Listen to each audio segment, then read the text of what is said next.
bueno, qué importante que es me parece este homenaje en esta semana de la memoria, la verdad y la justicia. Y quiero empezar primero con un gran agradecimiento, Nicolás, por tu libro. Yo había leído el anterior y la verdad que en el mes de noviembre estuve en Medellín con un encuentro regional de nuestra fraternidad y justamente allí lo que nos sucedió es que todos los que íbamos con la impronta de acá de Argentina, que ya eran varios de mi generación y demás, nos encontramos con que dentro del programa, y eso que nosotros lo habíamos propuesto, no estaba una visita para ir al seminario mayor donde se hizo el documento de la reunión de los obispos y donde salió todo lo que es la encíclica y la opción por los pobres. Esto fue y digo, dentro de una fraternidad que estamos, pero nosotros siempre insistimos en esta memoria, ¿no? Porque creo que esa memoria está en disputa y no la tenemos que dejar. Y la memoria de Camilo y de todos nuestros mártires, de nuestros compañeros, es algo que yo creo que eso es lo que nos permite seguir vibrando, ellos nos iluminan. Y fue tan fuerte que logramos que en un momento de esa semana fuimos allá y fuimos con las fotos de todos nuestros mártires latinoamericanos. Fue, creo que un hecho más, al no estar programado, fue más del sentir y hacernos presentes en ese lugar. Y en eso me parece que está esta cuestión del amor eficaz de Camilo, de esa mística y esa acción que a muchos de nosotros nos marcó en la fe y la política. Tal vez desde distintos lugares. Yo empecé desde ahí en la Villa de Retiro, vinculada a los 13 años, siendo la primer catequista en la Capilla Cristo Obrero. Y ese enamoramiento de ese Jesús y ese evangelio que era revolucionario y que de eso nos enamoramos cuantos y decidimos y nos daba la posibilidad de pensar que podíamos cambiar el mundo. Me parece que esa fuerza no la tenemos, que es como la luz o esa vela que no hay que dejar que se apague y que por más que haya vendavales, como el que tenemos ahora y tan terrible, como lo explicaba también la compañera, no la tenemos que perder.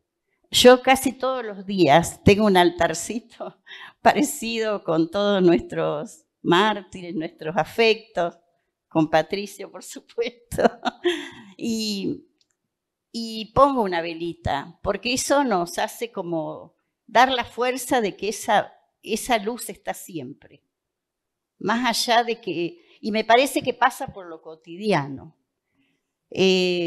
Justamente en esa época, muchos de mis compañeros y grandes compañeros que tuvimos el privilegio de compartir y hoy no están, que forman parte de los 30.000, se enamoraban de ese Jesús, de ese sentir comunitario, de ese sentir del pueblo, de su cultura, y venían a vivir en comunidad. Me parece, yo siento en estos tiempos que hay que volver a eso, hay que volver a ese sentir comunitario, porque es lo único que nos va a salvar, lo colectivo, la solidaridad, esa fuerza que tiene el pueblo para sobrevivir. Y más allá que sabemos todos los sectores que votaron, que también entre los más pobres, entre los jóvenes, pero nosotros tenemos que tener ese insistente amor eficaz para poder llegar al corazón, a lo más humano, porque hay una deshumanización que es la cultura de la muerte de este sistema. Y que por más que lo veamos que sí, está en crisis y se cae, pero sigue, porque tiene un gran poder. A mí cuando me secuestraron a los 18 años, yo ahí entendí lo que era el enemigo, en la tortura. Porque uno lo puede intelectualizar, yo hablaba del imperio, en esa época era muy común las discusiones y que teníamos muy claro, pero yo aprendí eso en un lugar de tortura. Entonces, cuando también caracterizamos y hablamos del enemigo, tenemos que ser muy, muy firmes y analizarlo todo el tiempo. Y ver sus estrategias y también nosotros como pueblo, yo creo que ahí estamos fallando.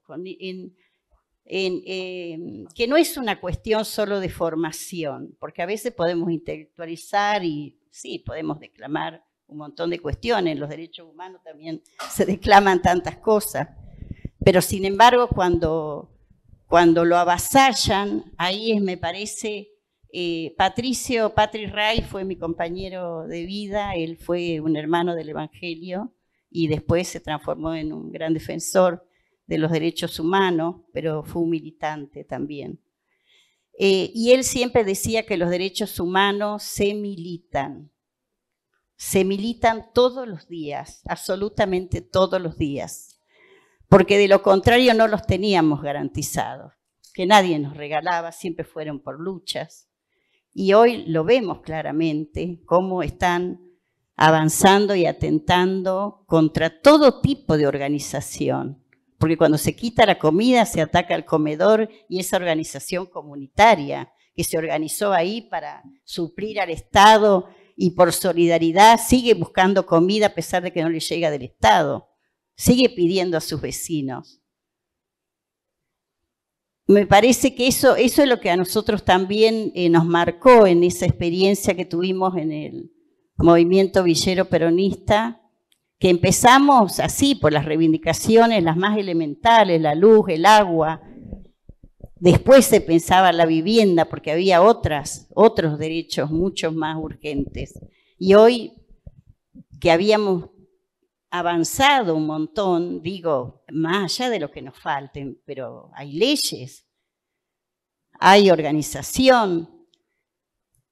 No tenemos que dejar que nos avasallen y nos quiten, porque sabemos ya como pueblo lo que cuesta cada vez que nos sacan los derechos. Y cada vez, entonces, estamos ahí y creo que todavía no nos animamos. Yo tengo la esperanza de que el pueblo, de que cuando se empieza a salir a las calles, es lo único que puede hacer que esto se pare.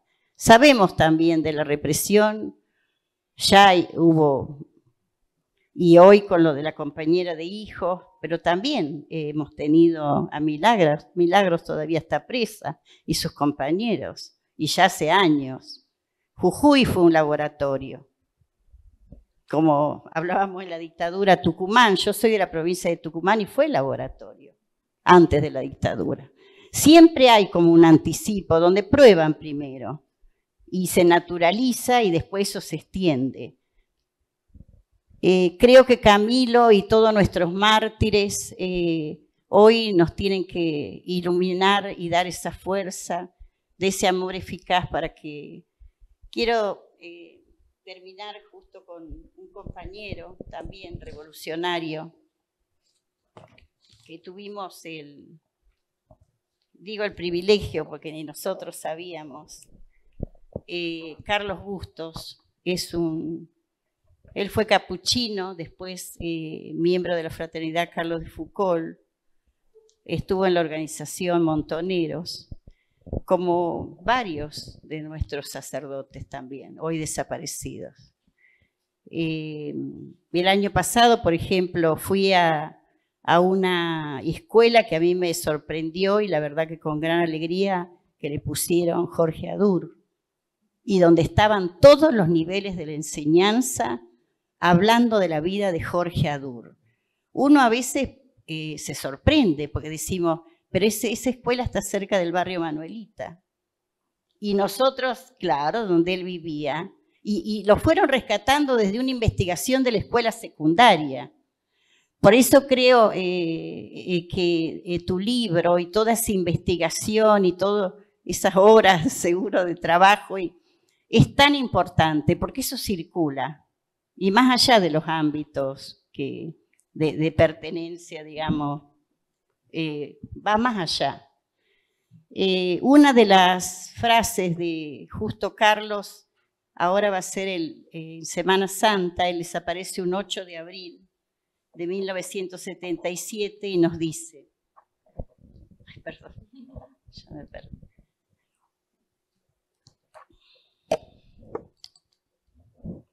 Hay que correr con los tiempos bajo peligro de morir aplastados por la historia. Es maravilloso vivir en estos tiempos difíciles porque podemos tener el humilde orgullo de pensar que el Señor confía en nosotros. Confía que nosotros saquemos la barca a flote.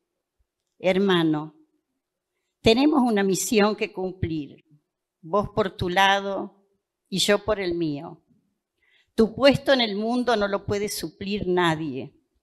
Sabiendo esto, jamás te desanimarás en cualquier empresa que comiences. Podrás equivocarte, pero enderezarás el rumbo y le seguirás metiendo fierro a fondo. Fragmento de una carta de Carlos a su hermano Marcelo.